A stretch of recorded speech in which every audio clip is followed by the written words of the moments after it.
Okay, we're up to part 2, chapter 4.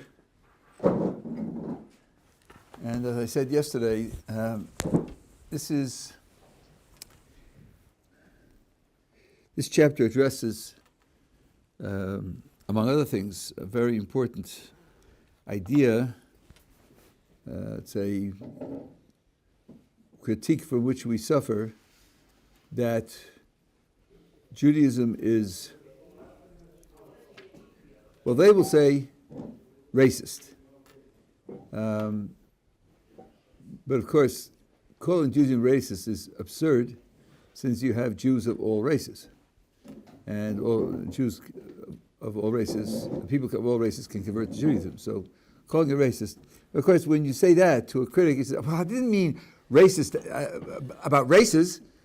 No, what do you think if I called you racist? I was talking about racists. No, I was talking about butterflies. I mean, couldn't you figure that out? No, but you're elitist. There's an in-group and an out-group, and the in-group is superior to the out-group, better places in God's eyes and better places in the world to come, and certain special history that they're granted, and so on and so on.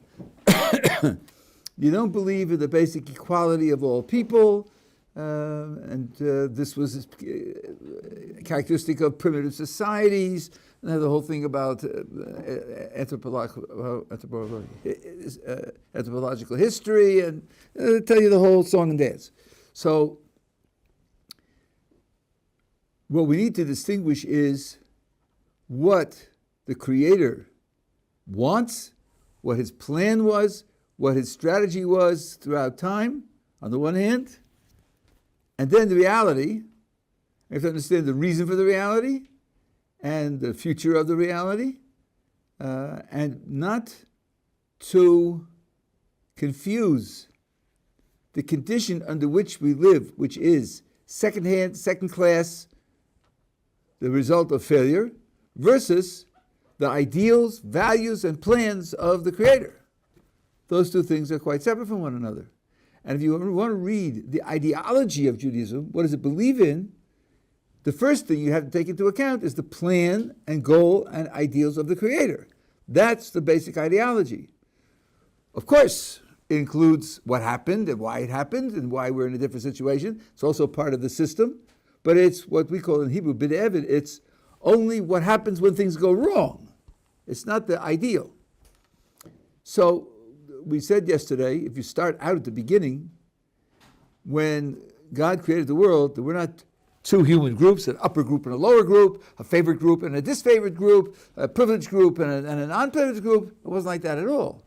You started off with two people, and they were faced with a certain task, with a certain challenge. And had they succeeded at the challenge, that was the prohibition against eating from the tree of knowledge, had they succeeded at that, history would have been over. End of story. That would have been the end of free will. And from then on, the world would have gone straight into the afterlife and the eternal reward. And there never would have been two tiers of humanity. So that would have been the ideal outcome from the creation. And there's certainly no two groups there. So to say that Judaism believes in the up group and the down group, the better group and the lower group, and you can oppress others and so forth and so on, that's certainly not true, since the ideal would have been that there would have been one homogeneous humanity. Then I said to you something which isn't in the Sefer, but it's contained elsewhere, and it's a common idea. The Zohar says that the tree of knowledge contained within it, that mitzvah of not eating from the tree of knowledge, contained within it all of the 613 commandments. Before we try to figure out what that could possibly mean, but think what it says.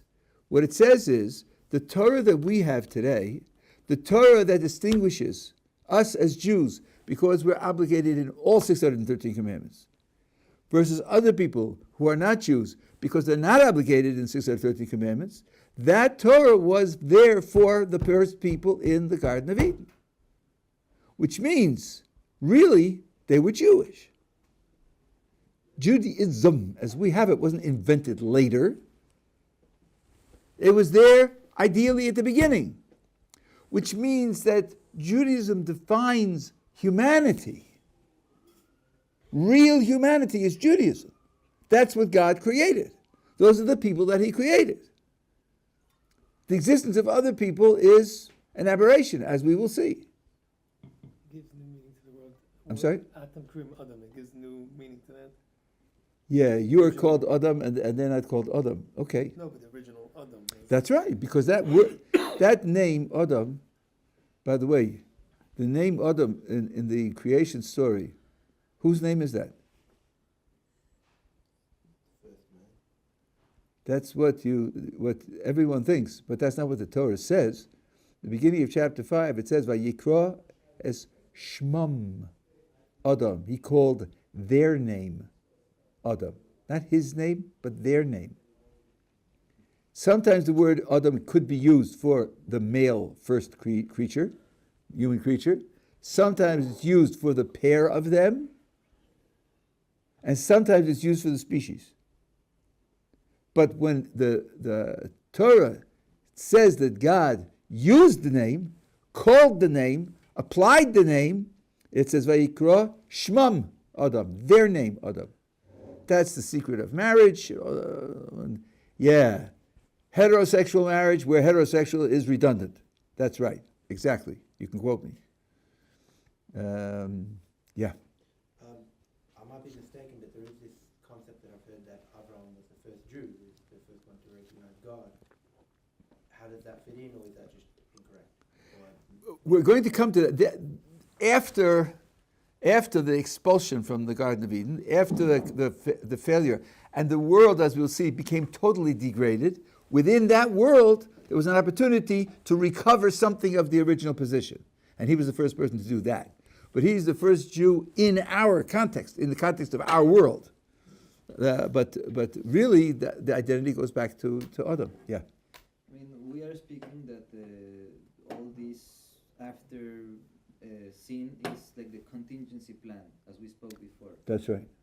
So once the contingency plan has been created, would still be happening, since it's been already been created, shouldn't still be happening and keep on happening through creation because it's already being created? Yes, but so what? No, so that actually how there is always a contingency plan in every person's life, because it would be like Right. the natural effect of perhaps free will. Okay. But I don't see this related to what I've just been talking about. I don't see the connection between... No, it's just that There are contingency plans. There are contingency plans, and the contingency plans continue, and because Baruch Hu has contingency plans for people, yes, if you decide this will be the outcome. If you decide that'll be the outcome. Right? That's a general policy of the way Baruch Hu runs the world. That's true. But he knows. Oh, that's what I discussed last time, Yes, right? I know. So I said that you need a contingency plan because you don't know the outcome. So you have to prepare for all the alternatives so you'll be ready to respond when the time comes. But since the Kodesh Baruch Hu knows the outcome, he knows what's going to happen, why does he need a contingency plan? And my answer was, he doesn't. He doesn't need a contingency plan. He makes a contingency plan so that there will be contingency plans in the creation so that we will have them available. Because everything has to be created, not just mass and energy and time and space and laws of nature and so forth and so on. Not only that has to be created, all principles have to be created. All concepts have to be created, otherwise it won't be available to us. If he didn't make use of contingency plans, there wouldn't be any contingency plans. And if there wouldn't be any, then we wouldn't be able to use them. And we don't know what the outcome is going to be, so we need them. So he puts them into creation. And I gave several examples of things like this, which God put into creation because otherwise we wouldn't have them available to us. Everything has to be created, including philosophical principles have to be created. Everything has to be created, I would say.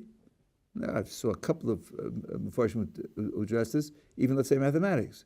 Even though I can't imagine how it's created, it's a whole subject in philosophy, particularly philosophy of religion. Descartes said that mathematics was created and God can make 2 + 2 is 5. I don't understand what that means. two contemporary philosophers who are very, very good, wrote long essays on the subject. They couldn't figure it out either. Who were they? One second, I'll tell you who they are. Oh man, when I want a name, it runs away. I'll think of the names. It comes to me when I'm not thinking. They're two very well-known Christian philosophers, very good philosophers. Karl Popper? No, not Karl Popper.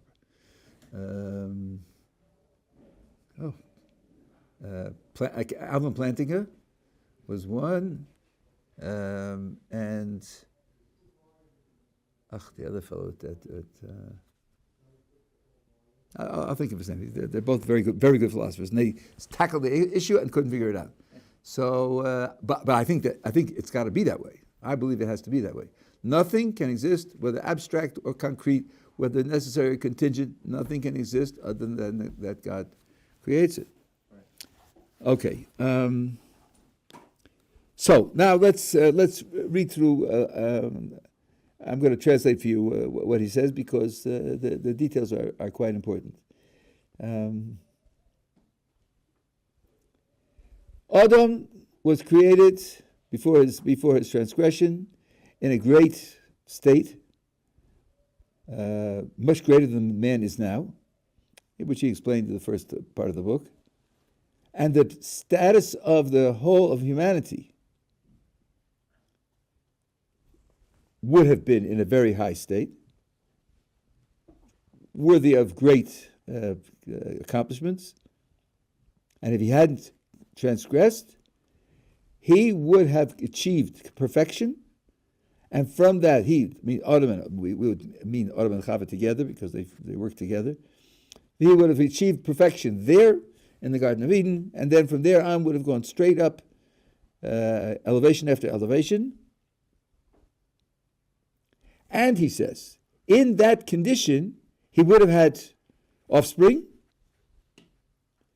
which the sages gave numbers to, because of what the development of that perfection would have required.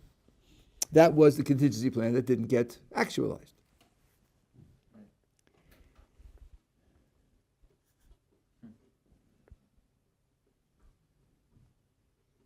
And the offspring would have been divided into different levels and into different characteristics, like the branches on a tree, some bigger, some smaller, some stronger, some weaker. That's what would have happened. Now, because of the transgression, his condition was lowered greatly, and now contains much darkness and turbidity,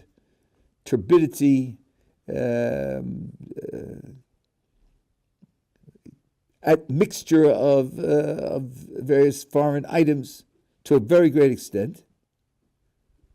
And also, not only he, but the whole of humanity also was reduced from its very high status to this much lower status. Unable to achieve that high state, which would have been the result of success, we are in a position now where we can't reach that state. Not only are we not there, and not only is he saying it would be harder to get there, but we can't get there. And that is a crucial idea, which we mentioned in the first part. That's why there's death. Death is there because in our present condition, we cannot arrive at that condition that we needed. So we need to go through whatever we go through in this life, and then death and resurrection repair that inability, and after resurrection, then we're able to achieve that final state. And if whether achieve is not quite right, because your only efforts are here, we're able to arrive at that final state. This is where death comes from. Death comes in as a repair for the failure. It's not a punishment. It's not, you sinned, I'm getting you. When I was a freshman in college, we had to listen to Edgar Johnson read history from his history book. He just sat there and read it, because it was presumed that we were all illiterate, which wasn't totally wrong. And he talks about the ancient Hebrew storm god, god of vengeance, firing lightning down on the earth against his sinners and so forth and so on. Well, he, along with a lot of others, had one scholarly drawback. They never opened the book and read it. If they had read it, they would have seen that that's certainly not true. But we're in a condition now where we're incapable of achieving that final state. We're in a state of great degradation, deficiency. And that in that state, Adam reproduced and populated the world, all of them on this terrible low state. Now, I want to give you an image for this. I'm trying to remember where I got this image, whether I got it from somebody else, whether I read it in the Ramchal someplace. But one way to picture the difference between the world in the Garden of Eden and our world is to divide the world into two levels, spirituality and physicality. In the Garden of Eden also, there was spirituality and physicality. And what happened was, as a result of the transgression, the whole universe, the whole creation, went down one level. So when it goes down one level, we now on the lower level have spirituality and physicality, but our spirituality, our top level, is parallel to their bottom level. Our highest level of spirituality is on a par with what in the Garden of Eden was their lowest level, called physicality. Our level of physicality didn't exist, it's newly created, and their level of spirituality is out of our reach. We're down one whole level. And that includes the whole of creation, human beings and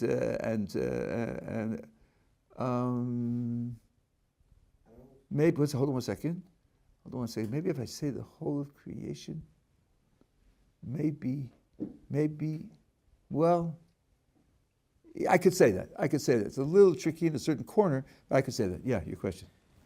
Is that why we refer to the after-death stage before resurrection as Gan Eden? If I'm correct about that, because it's the point of where we've reached our limit in terms of our ability in this world, and now we need an otherworldly rectification that will bring us to Olam Haba, which was the original goal of Gan Eden?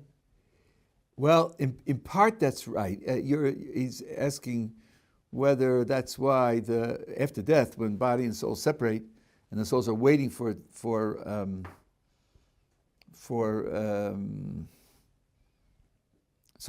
resurrection.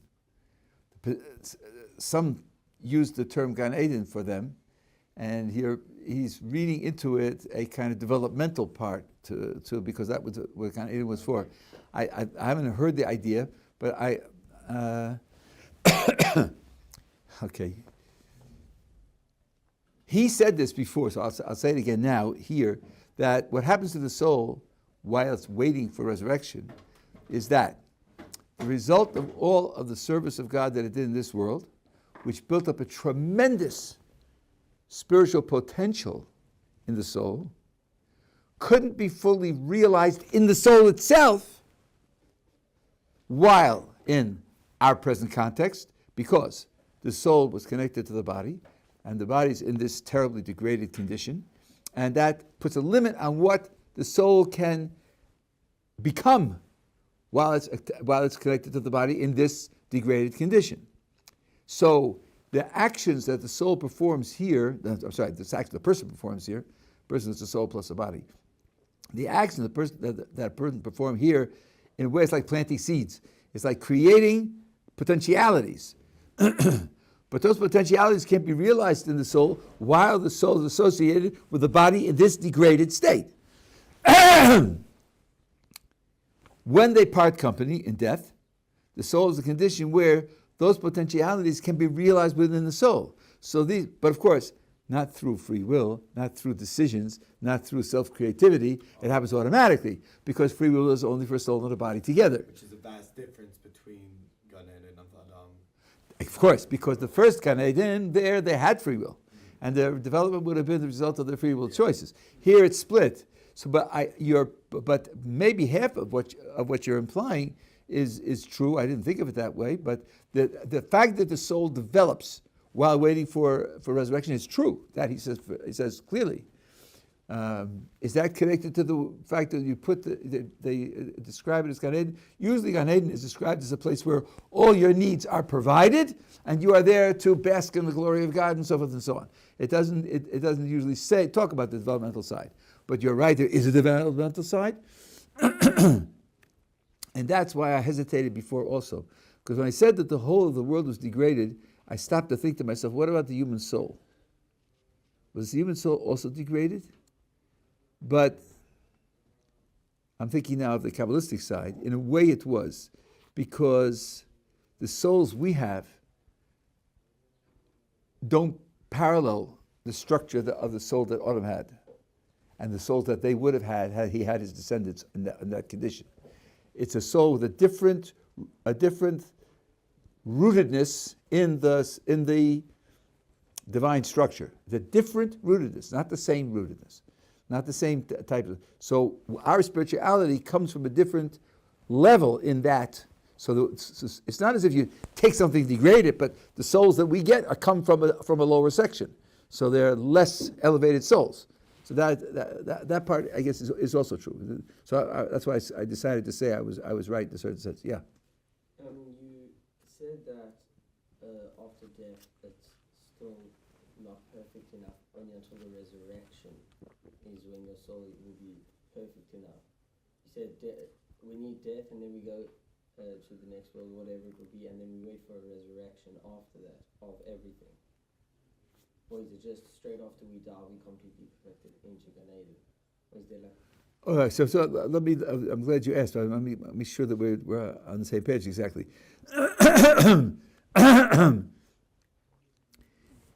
Death has two purposes. One purpose is that this body. I'll review this. We did this in the first, but let's review this. One of the functions of the soul is to transform the body, spiritualize the body, elevate the body, to prepare the body for being a partner of the soul in the world to come, being an adjunct of the soul, being an aspect of the soul, not carrying a separate opposed identity, not setting up conflict, not setting up temptation for evil, the way it's created at its outset. Now, Adam had a body also. And that body had capacity for doing something wrong, although it's delicate, but it did have a capacity to do something wrong.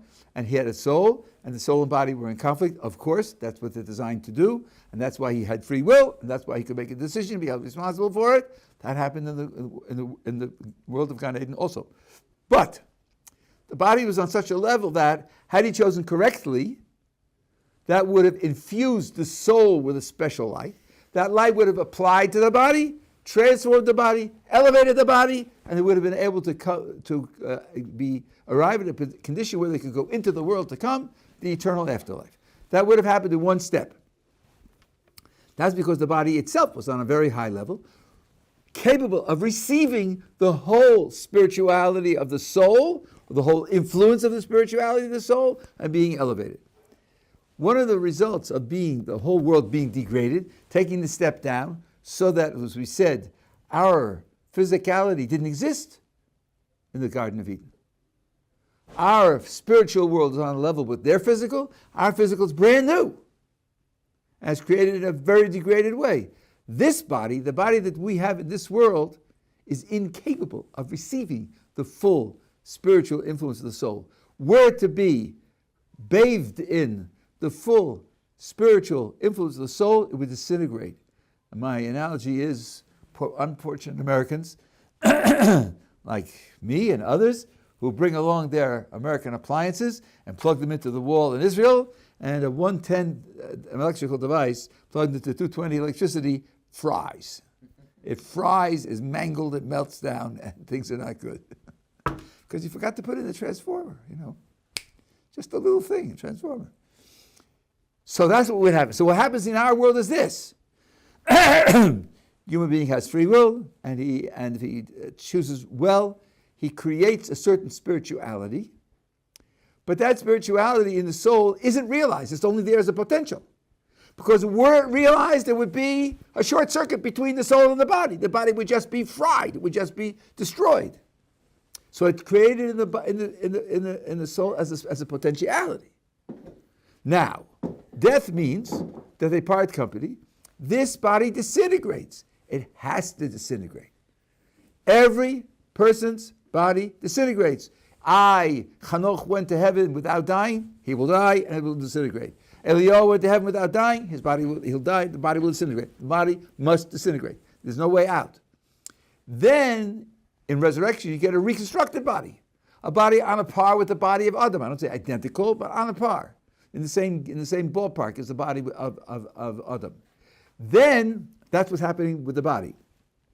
With the soul, as I said before, the potentialities of spirit that it created for itself by the actions of the human being during our lifetime here, those potentialities become realized in the soul itself, because the soul couldn't realize it while connected to the body, because the body couldn't take it. Now the soul is not limited by the deficiencies of the body, so the soul has the flowering of its potentialities to reach its full strength. In resurrection, you have a reuniting a soul with a reconstructed, redesigned body, which then puts them on a position parallel to the position of Adam in Gan Eden. But, and here's the crucial difference. Crucial difference is, once that's reconstructed, there's no more free will. What happens after the resurrection is automatic pilot. There's no more testing. There's no more possibility of failure. There's no more possibility of multiple lifetimes and all the rest of that. No, from there on, it's automatic pilot to the world to come, which means the whole of testing has been transferred from the Garden of Eden context to our context. Now, I don't know why that is.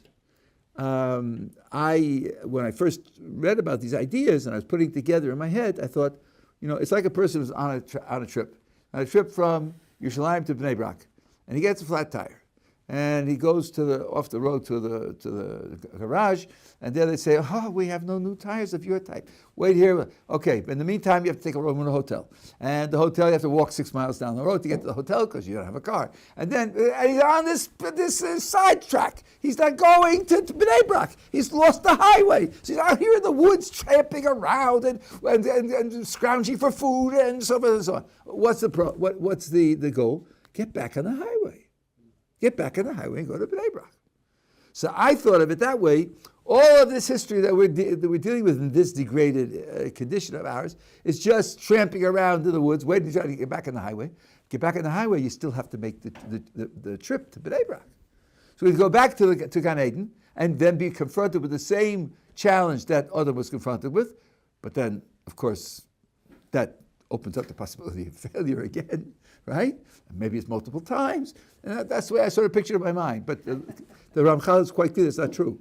All the testing is here. All the testing is here. And as he said in the past 2 chapters, that there are multiple opportunities to perfect yourself here. And part of this was the splitting up of the task. Remember, we talked about the fact that Adam embodied all of humanity, and there was one context for his challenge, which embodied all 630 commandments, and he would have finished the whole job for all of humanity. Instead of that, you have thousands, millions, and billions of people, each one of who's a slice of Adam's soul, and he's conquering a tiny slice of human perfection, but he's conquering it. He's conquering it.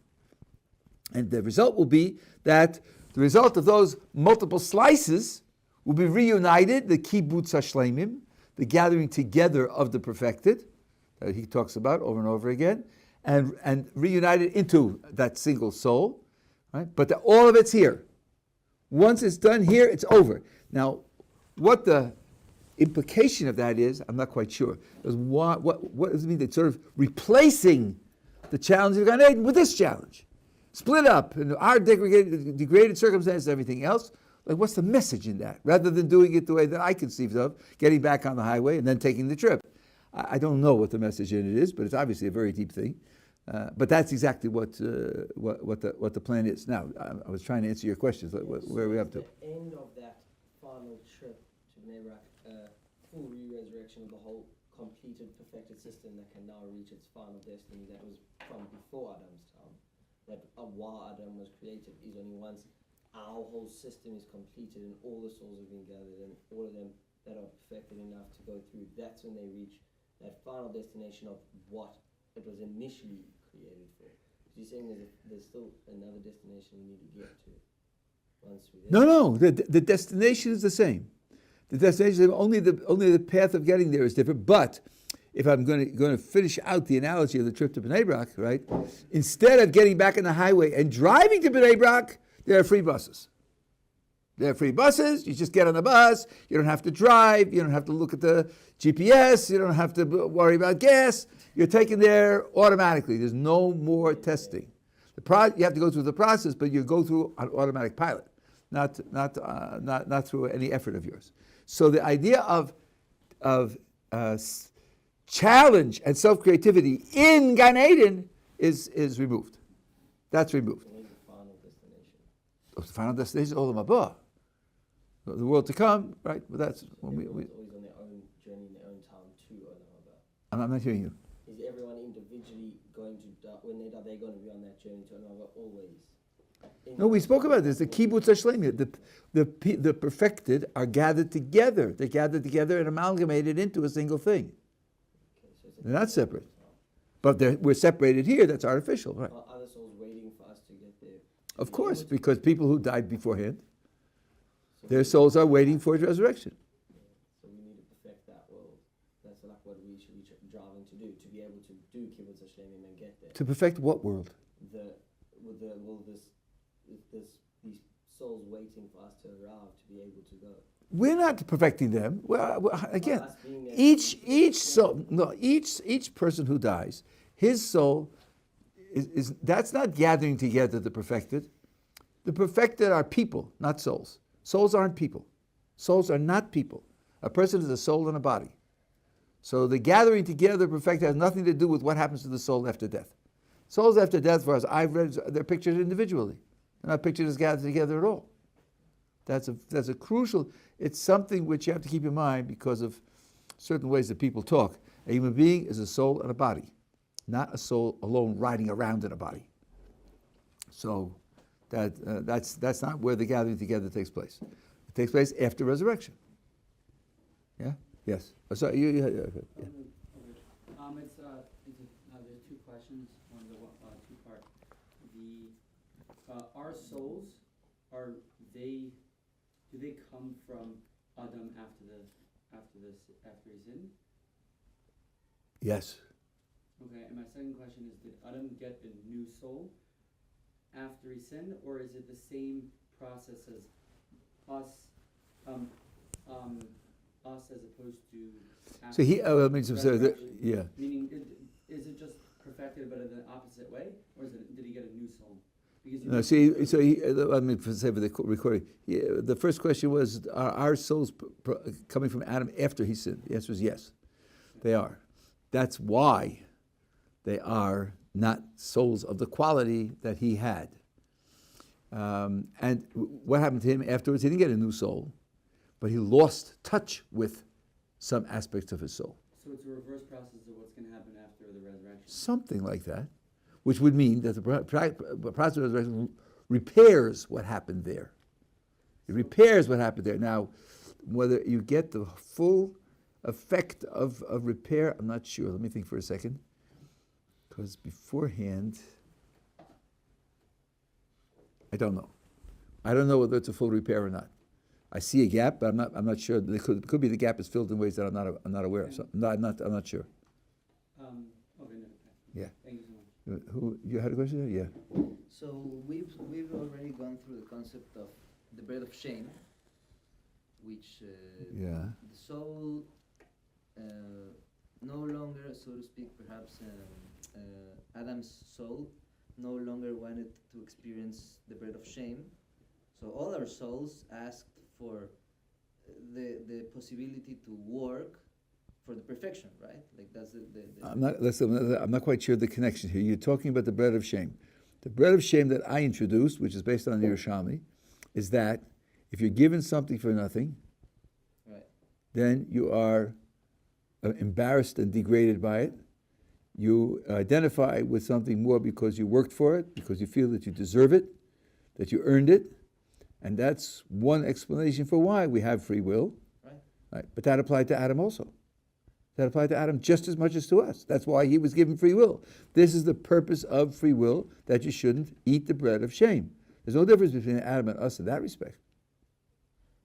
But like, so Adam didn't have the soul of the capability of free will before or like. Of course he did. If he didn't have free will before the transgression, he couldn't be held responsible for the transgression. Of course he had free will. Yeah, but as we said, we said to some extent that Adam's decision was out of thinking it was to serve better Hashem. Okay, so we said like this. We said he didn't have the capacity for a deliberate transgression. 2-for-1 sale at McDonald's. Bacon cheeseburgers. I'll keep kosher next week. But this week, it's just too much. That he didn't have the capacity to do. But that's not the only kind of evil.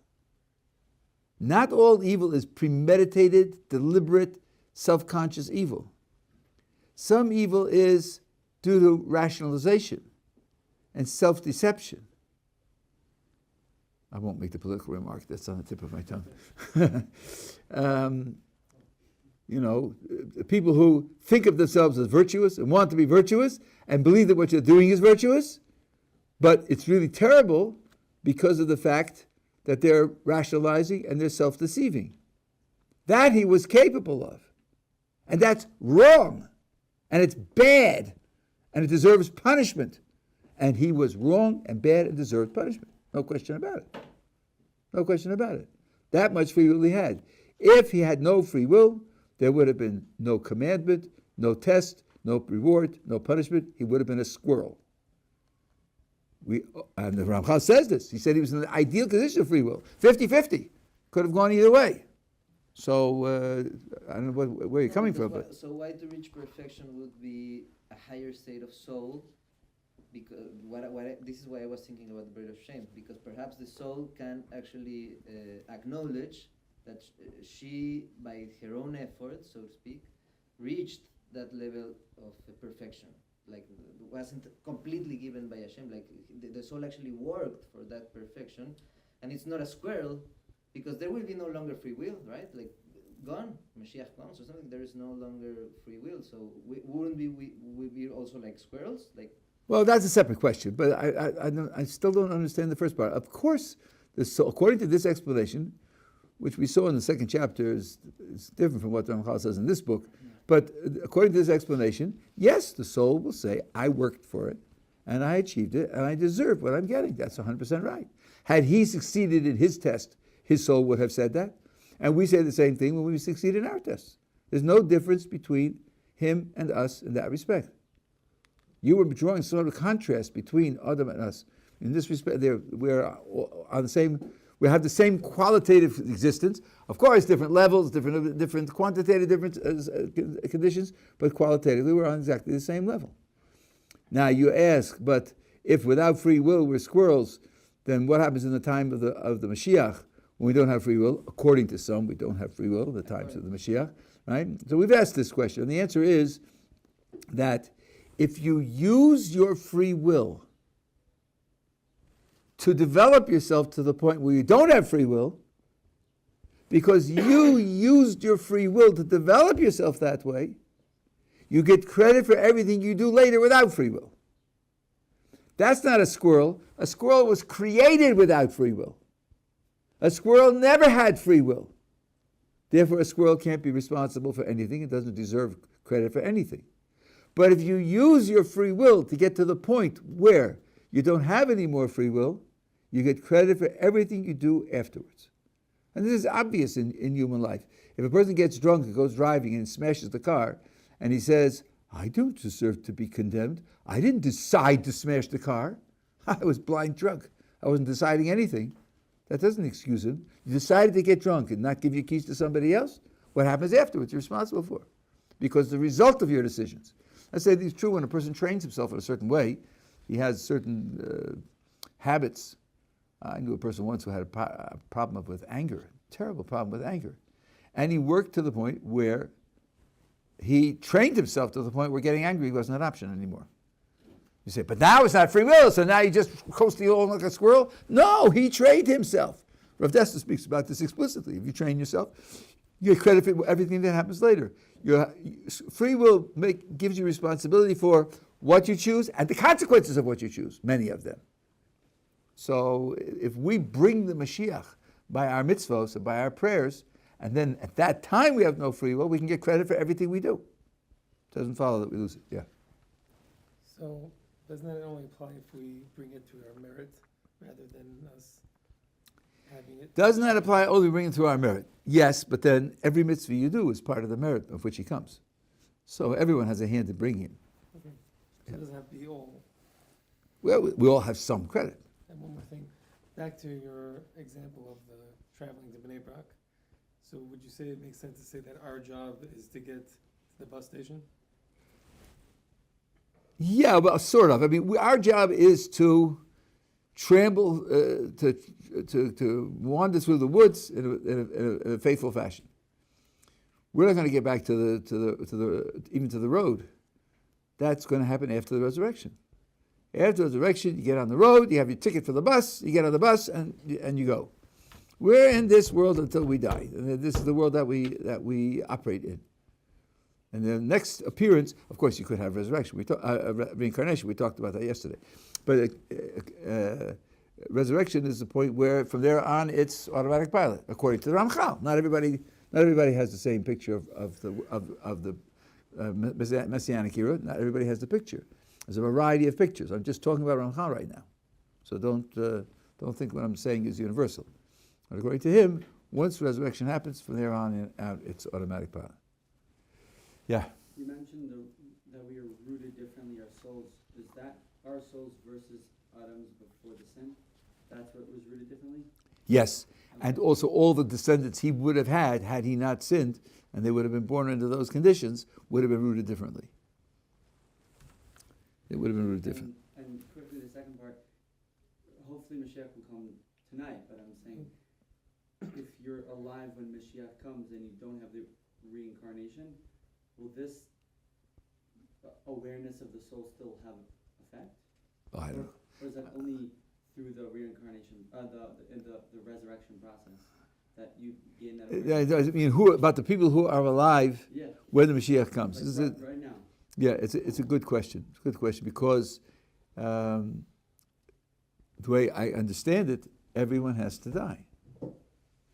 This body that we have now won't make it. It can't make it the way it is now. So if a person is born into this body and lives to the age of 62, the Mashiach comes at 62, that body can't make it. Sorry. Everybody's going to die before Mashiach comes. Or, no, not before, because then Mashiach will come to an empty world. No. It's a process. The resurrection isn't, according to many, isn't a momentary thing. It's a process that takes time. It's a process that takes time. At any rate, what was I going to say?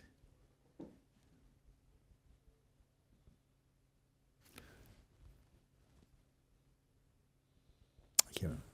I mean, some say it takes hundreds of years. Yeah. Could be maybe that we'll have a similar experience as Eliyahu Navi, if you're alive at the time of Mashiach and you merited it, or I don't know. I'm just brainstorming, But again, I said even Elijah will have to die and his body will have to be disintegrated. That body, the proscription, the proclamation,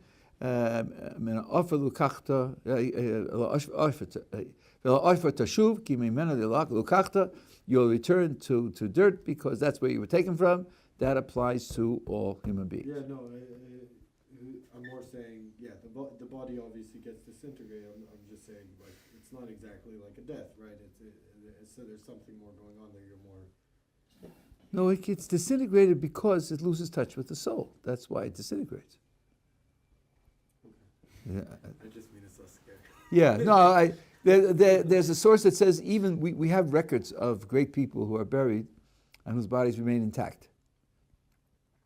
And the Sfarim say, but a half hour before resurrection, it will also become dust. It will also disintegrate. Everybody, it can't go that way. That's not the body to which it can happen. Last question, I have to quit. Yeah. Why wouldn't it be a possibility to say that just all our neshamas will have an aliyah because at least our society or our world has reached the point where it can transcend, everybody can, at the same time to the time of Mashiach, and we'll just have an aliyah out of our body. Like Eliyahu, he just got like a kiss from Hashem, let's say, and like took his soul out of his body. It's still dying, but it's like a Elio? Sorry, Elijah. Aaron, Moshe's brother. Took his soul out of his body? What do you mean? Just a direct aliyah. Was it Moshe or Aaron?